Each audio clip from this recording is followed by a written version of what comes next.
You can actually lose your Medicare simply from asking a phone call.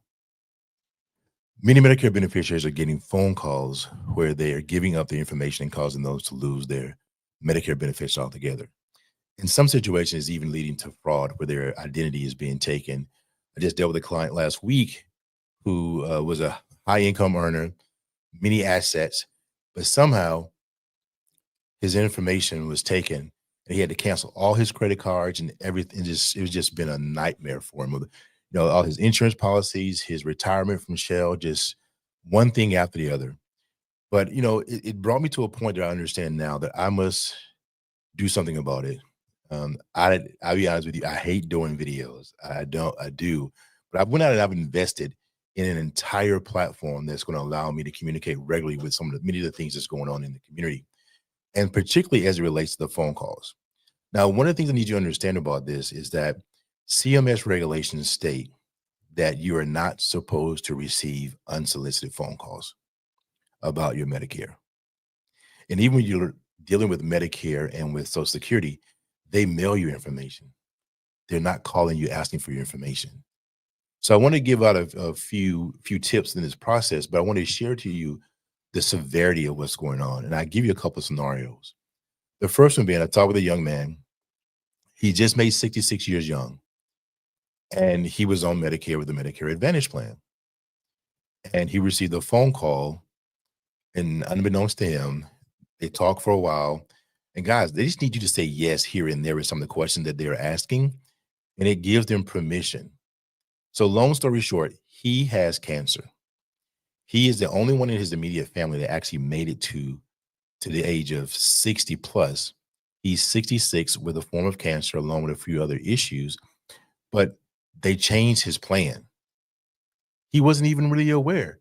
They changed him from a Medicare Advantage plan that included all his doctors, his medications, everything that he needed. They literally changed him to, I'm hesitant to say the plan name. I will say it for now, just for reference, Humana. Humana is a great company, many great plans. But in the Houston, Texas area, Memorial Hermann does not accept Humana. So imagine that. You've been battling cancer for over a year. You accept a phone call for someone you don't know, do not go through any forms of verification, and now you are on a plan that does not include your medication, nor your oncologist, nor your primary care, nor your endocrinologist. So he panics. He panics, and then what he does is he calls and someone tells him to go to original Medicare.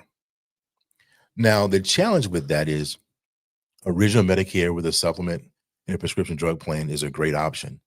However, the issue is if you have cancer and you're outside of your initial enrollment period, you will not qualify for a Medicare supplement. So many people don't understand or know that with a Medicare Advantage and a Medicare supplement, a Medicare Advantage plan does not ask you about health conditions. Some ask you about lifestyle, whether you smoke or not. But on the Medicare supplement side, after you get out of that initial enrollment period, you must medically qualify. That means you must answer medical questions. If you answer yes to certain questions, you are not allowed to get that plan. So here you have this gentleman who was going through treatment. No one left in his family really but him. Everything is fine.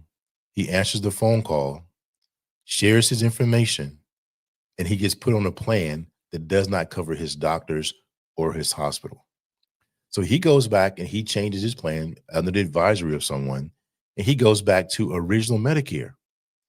So imagine that experience being on original Medicare. So now you're exposed to all the deductibles, co-pays, and you really have no limit on determining what your financial experience could be because you're now at a 20%. You're 20 exposed to 20% of your cost for medication for doctors alone. Not to mention the situation with your medication, not to mention the situation related to going to the hospital. Horrible experience. So now he's gone from a plan that covered all of his conditions, everything is fine, to a situation where he had a plan that doesn't cover any of his physicians. Now he's in a situation where he just has original Medicare Part A and Part B prescription drug plan. For those of you who are on a Medicare Advantage plan or on a Medicare supplement, understand the value and the importance to managing your costs with those tools, with those plans that help protect you. So now what? All from answering the phone call. So what I want to share with you is a few things to help mitigate that situation. Number one, if someone calls you unsolicited, hang up. And a lot of time they're offering you plans and they're offering you things that sounds too good to be true.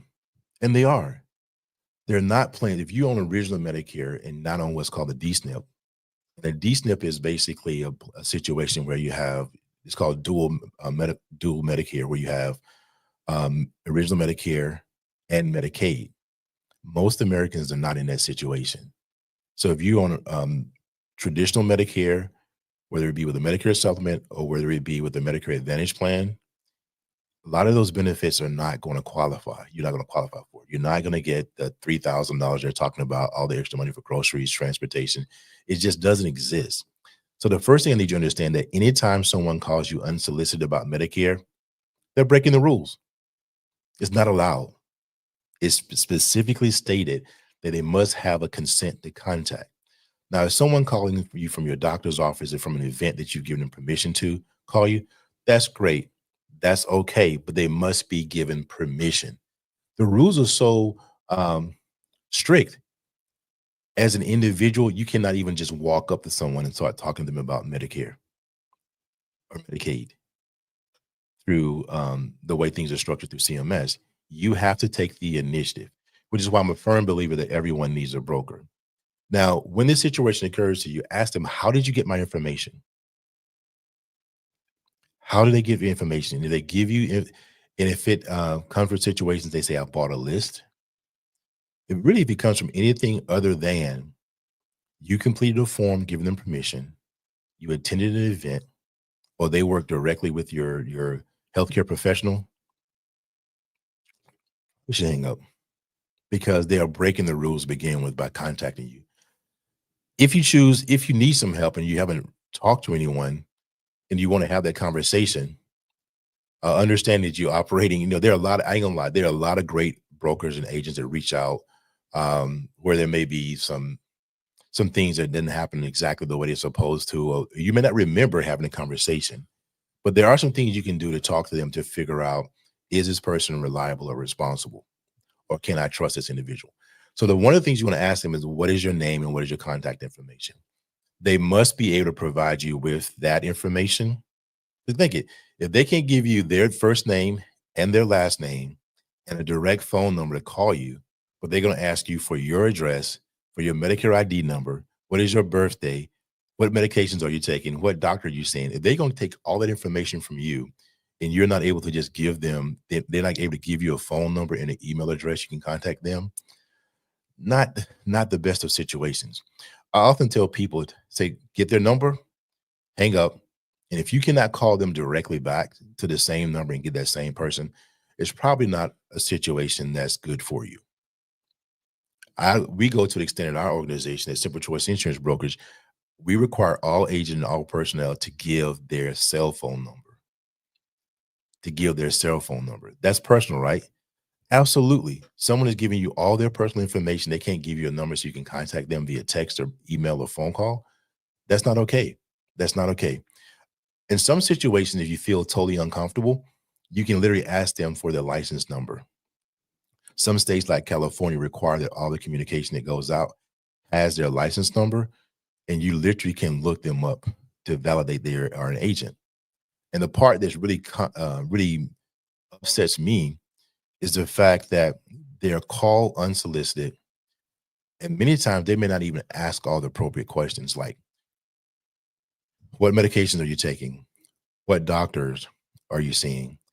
What is your preferred hospital? What health conditions do you have? Do you have issues with transportation? Do you need some assistance with dental, vision, hearing?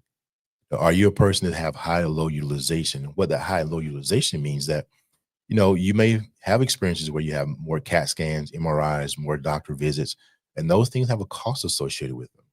Not truly explaining what the maximum out of pocket is, the difference between an HMO and a PPO. What requires a referral, what does not require a referral, what is prior authorization.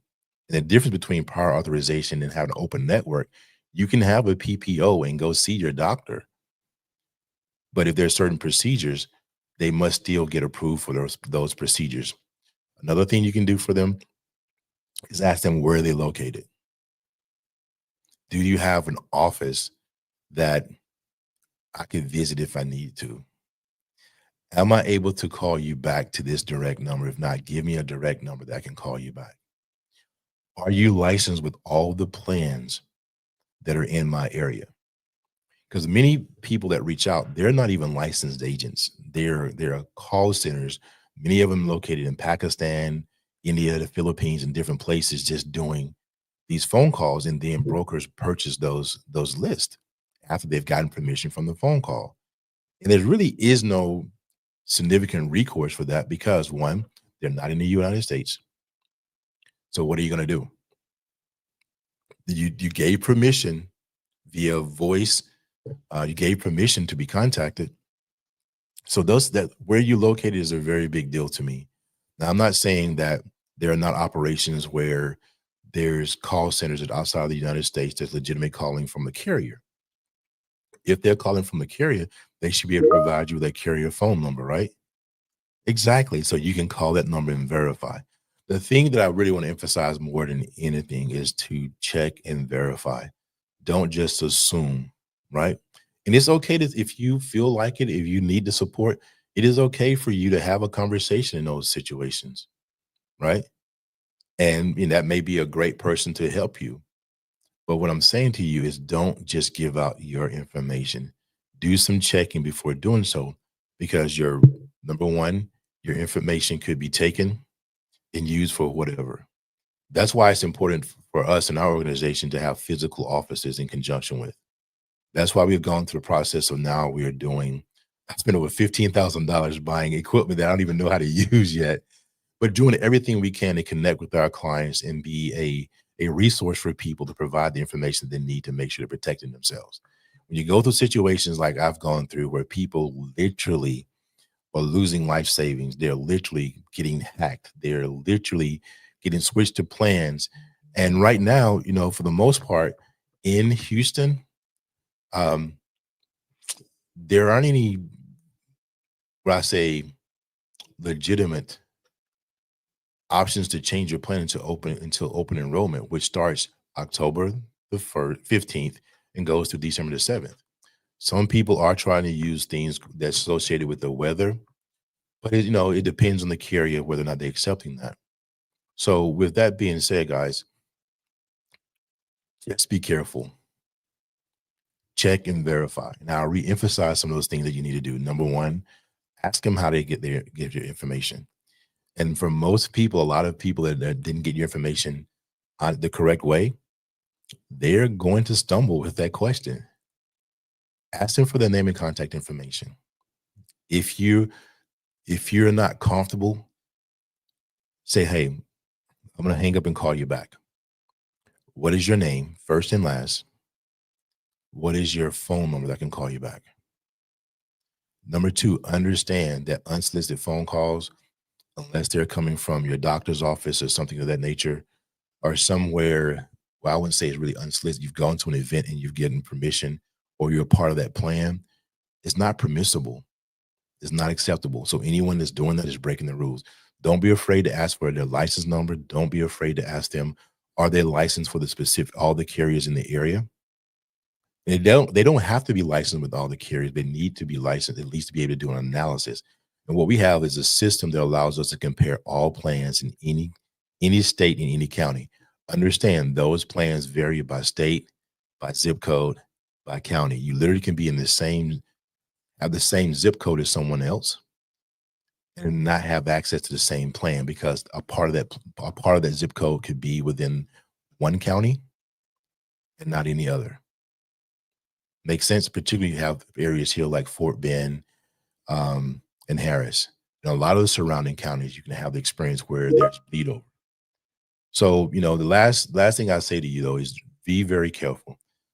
If you need to, don't hesitate to reach out to our organization, which is Simple Choice Simple Choice IB everywhere. I'm known as the insurance man. I do that because my name is LaQuentin Jenkins, and many people will not remember that, but they can remember the insurance man, right? So even when our clients save our number in their phone, I tell them to save it as the insurance man because that's easy rememberable. So I want to wish you well.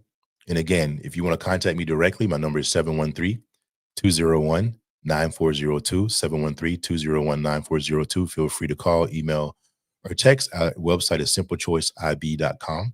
That's simplechoiceib.com. God bless you and have an amazing, amazing Friday.